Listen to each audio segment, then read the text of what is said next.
Sir ये lunch time है और आप कॉफ़ी पी रहे हैं। वैसे भी सुबह से ये 5वां कप है। आपको पता है ना इतना कैफीन। पियाली की बात पूरी होने से पहले ही केरव बोल पड़ा। सॉरी पियाली, दरअसल मुझे बाहर का खाना सूट नहीं होता और मेड अक्सर लेट हो जाती है, बस इसलिए। सर आज पड़ोस वाली दीदी आलू के पराठे और गाजर का हलवा दे गई। मैं सुबह ही खा आई। चीट डे हो गया, कटोरे भी हलवा भी। तो कल तक की फुर्सत है। सोच रही थी अपना टिफिन किसी को दे दूं, अगर अब माइंड ना करे तो। अरे कौन कमबख्त आलू के पराठे और गाजर के हलवे के डेडली कॉम्बो को मना कर सकता है। तुम्हारी तो मजबूरी है और लगता है आज मेरी किस्मत अच्छी है। कैरव चहका, किस्मत तो आज मेरी अच्छी है। पियाली मनी मन मुस्कुराई।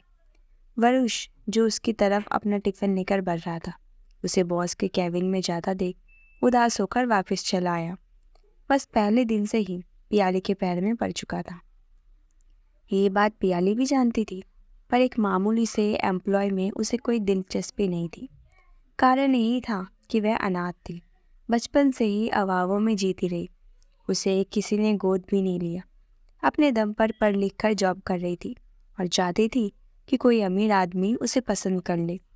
बचपन में जिस लंबे कद के कारण उसका सब मजाक उड़ाते थे, वही उसके काम आया। अब चूंकि वह कमाने लगी थी, उसने अपने ग्रूमिंग पर काफ़ी खर्चा किया। Regular gym, diet, exercise, supplement, fashionable dress, style से कटे कलर्ड बाल, छुटपुट मॉडलिंग से शुरुआत करके अब वह इस मल्टीनेशनल कंपनी की परमानेंट मॉडल और एम्प्लॉय बन चुकी थी। वरुष जानता था कि उसकी नज़र बॉस पर है, पर वह शादीशुदा थे। तभी जैसे बिल्ली के भाग्य से छीका टूटा और बॉस के डिवोर्स की चर्चा पूरे ऑफिस में फैल गई। पियाली ये मौका हाथ से नहीं जाने देना चाहती थी। फिर जैसे किस्मत उसी के लिए सब खेल रच रही थी। एक एड कैंपेन की शूटिंग के लिए 15 दिन के लिए उसे बॉस के साथ साउथ अफ्रीका जाने का मौका मिल गया। दोनों के बीच नज़दीकियाँ इतनी बढ़ गई कि लौटते ही दोनों ने शादी करने का फैसला कर लिया। एक बहुत ही छोटा सा गोपनीय फंक्शन रखा गया।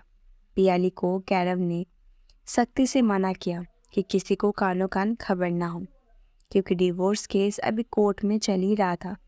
डिवोर्स होते ही धूमधाम से रिसेप्शन करेंगे। फिर 2 महीने बाद ही पियाली को पता चला कि वह प्रेग्नेंट है। वह बहुत खुश भी और घबराई हुई थी। एक तरफ उसका खुशहाल वैवाहिक जीवन और दूसरी तरफ उसका करियर। मैं अभी 24 साल की ही हूँ। प्रेगनेंसी से फिगर खराब हो गया तो मॉडलिंग में काम नहीं मिलेगा। दूसरी तरफ कैरव को किसी भी हाल में बच्चा चाहिए। पहली बीवी से तलाक इसीलिए लिया क्योंकि शादी के 10 साल बाद भी वे औलाद थे और आए दिन लड़ाइयाँ होती थी। नहीं, मैं ये रिस्क नहीं ले सकती। बच्चे से हमारा रिश्ता भी मजबूत होगा और कैरव के पास इतना पैसा है कि मैं पूरी ज़िंदगी काम करके भी नहीं कमा पाती। उसने बच्चे को जन्म देने का फैसला कर लिया। कैरव तो जैसे खुशी से पागल हो ही गया था। आनन फानन में उसने पियाली की जॉब छुड़वा दी और शिमला की खूबसूरत लोकेशन में उसे अपार्टमेंट खरीद कर दे दिया। पियाली को अपनी किस्मत पर भरोसा नहीं हो रहा था। उसका हर सपना पूरा हो गया था। बेहद अमीर, बेहद हैंडसम और बेहद चाहने वाला पति और दुनिया का सबसे सुंदर बच्चा, जिसको तीखे नैन नक्श अपने पिता से और घने रेशमी बाल, दूधिया रंगत अपनी माँ से मिली थी। वह हवाओं में उड़ रही थी। आज प्रोटीन शेक पीने का मन नहीं है। कैरव प्लीज़। पियाली ने कैरव के हाथ में गिलास देकर बुरा सा मुंह बनाया। ये बस प्रोटीन शेक नहीं है, इसमें सभी सप्लीमेंट्स है जो ब्रेस्ट फीडिंग के लिए बहुत ज़रूरी है जान। तुम तो जानती ही हो ना। कैरव ने प्यार से उसके सिर पर हाथ फेरा और बच्चे की तरह पुचकारते हुए उसे गिलास थमा दिया। उसका फ़ोन बार बार वाइब्रेट हो रहा था। झुंझलाकर वह बालकनी में भाग गया। वहाँ किसी से उसकी बहुत देर बहस चली। मौके का फ़ायदा उठाकर पियाली ने चुपके से गिलास सिंक में उड़ेल दिया और आंखें बंद करके सोने की एक्टिंग करने लगी। करीब आधे घंटे बाद कैरव अंदर आया। पियाली सोच रही थी कि जब वह उसे कंबल उड़ाकर गुड नाइट किस करेगा, तभी वह उसे बाहों में जकड़ लेगी। तभी उसे किसी औरत की आवाज़ सुनाई दी। वह चौंक कर उठने वाली थी, पर पता नहीं क्यों उसने सोने की एक्टिंग करने रहने का सोचा। तुमको समझा समझा कर थक गया हूँ श्रेया, तुम्हारा उतावलापन सब गड़बड़ कर देगा। कैरव झुंझलाया हुआ था। श्रेया, ये नाम सुनकर पियाली के कान खड़े हो गए। ये तो कैरव की पहली पत्नी है जिससे डिवोर्स हो चुका। अब क्या और पैसे अटने आई है? ओह, मेरा उतावलापन तुम्हें अंदाज़ा भी है? साल भर से अपने पति को किसी दूसरी औरत के साथ रहते देखकर कैसा लगता है? कहीं ऐसा तो नहीं कि मुझसे मन भर गया और इस नई नवेली काली में ज़्यादा रस आ रहा है? पर भूलो मत, मैं श्रेया चोपड़ा हूँ। जो भी तुम्हारे पास है सब मेरा है। तुम्हें चुटकियों में बर्बाद कर सकती हूँ। श्रेया फुफक कर रही थी। देखा तुमने, मैंने कहा था ना यही सब होगा। लेकिन वह तुम ही थी जो मानने को तैयार नहीं थी।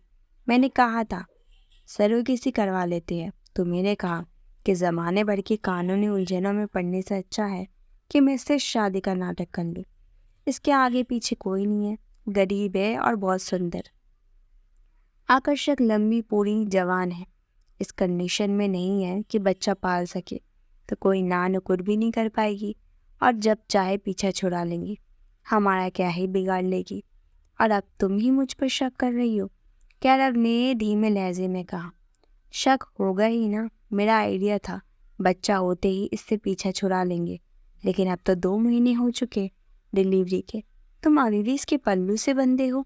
श्रेया कुछ सुनने को तैयार नहीं थी। देखो, ये हमारे बच्चे के फ्यूचर का सवाल है।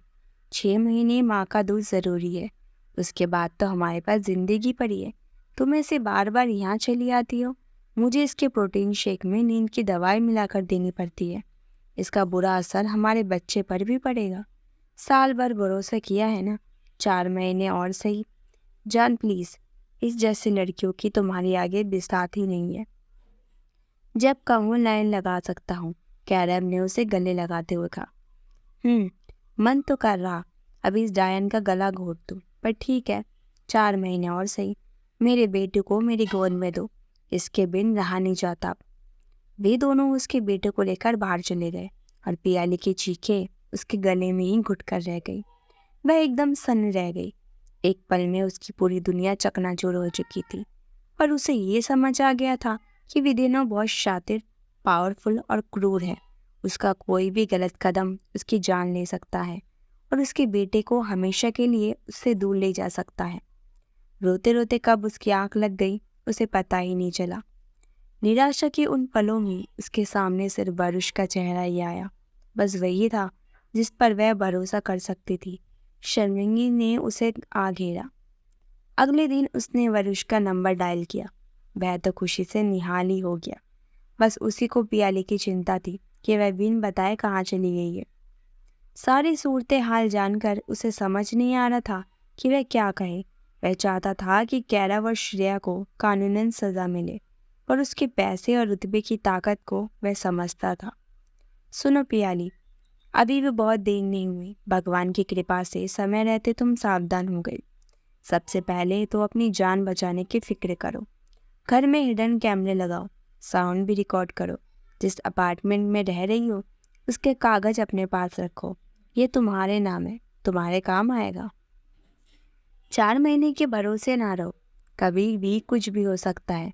इन दोनों के खिलाफ पर्याप्त सबूत इकट्ठे होते ही मुझे सिग्नल देना। हम इस देश से बाहर निकलकर इन दोनों पर केस करेंगे। तुम्हारी और हमारे बेटे की सुरक्षा सुनिश्चित करने के बाद। पियाली के पास उसका शुक्रिया अदा करने के लिए शब्द नहीं थे। उसने सब कुछ वैसा ही किया जैसा वरुष ने कहा।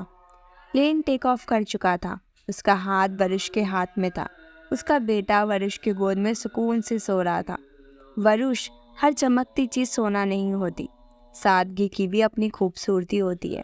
ये बात मुझे देर से समझ आई, पर फिर भी उतनी देर नहीं हुई। यही सुकून है। पियाली के लिए यही राहत क्या कम थी कि सच्चे प्यार का मतलब समझ आ गया और जान भी बच गई। Thank you. उम्मीद है आपको ये छोटी सी और प्रेरणादायक कहानी पसंद आई। अगर पसंद आई है तो मेरे चैनल को ज़रूर सब्सक्राइब करके मुझे सपोर्ट कीजिए।